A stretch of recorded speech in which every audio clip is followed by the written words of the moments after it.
যখন পাল্টা দাবরানি দিলাম তখন তারেক রহমান ওয়াকারের পিছে দাঁড়াইলো, বলল সেনাবাহিনীকে বিতর্কিত করার চেষ্টা হচ্ছে। বিক্রম মিশ্র এসে তার সাথে মিটিং করলো। আসছিল বিক্রম মিশ্র বাংলাদেশে, তারপরে হাওয়া, ওর খোঁজ পাওয়া যাচ্ছে না কয়েক ঘন্টা। তারপরে দেখা গেল ওয়াকারের সাথে মিটিং করেছে, এবং এই মিটিং কোনো শিডিউলে করা মিটিং না, কোনো আগে থেকে ঠিক করা মিটিং না, হুট করে মিটিংটা কইরা চলে গেল।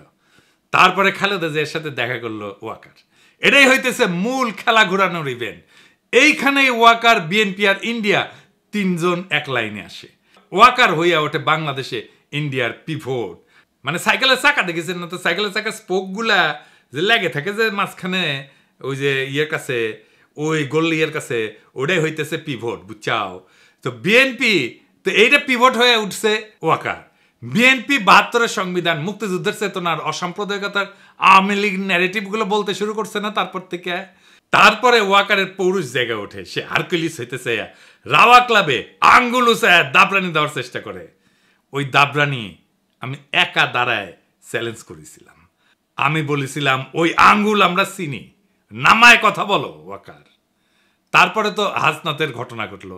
আমরা যখন পাল্টা দাবরানি দিলাম তখন তারেক রহমান ওয়াকারের পিছে দাঁড়াইলো, বলল সেনাবাহিনীকে বিতর্কিত করার চেষ্টা হচ্ছে। ওয়াকার কি সেনাবাহিনী নাকি একজন ব্যক্তি? তারেক রহমানের ওয়াকারকে কেন সেভ করতে নামতে হইল? ওয়াকার তো নিজেই বিতর্কিত কাজ করতেছে, একটা দুইটা না, অসংখ্য। বিক্রম মিশ্র হাওয়া হয়ে গেল কয়েক ঘন্টার জন্য, তারপরে জানা গেল ওয়াকারের সাথে মিটিং। একটা রেসপন্সিবল রাজনৈতিক দল হিসেবে তো তারেক রহমানের ওয়াকারকে প্রশ্ন করা উচিত ছিল, বিক্রম মিশ্রের সাথে কি আলাপ, কি কথা তাহার শোনে।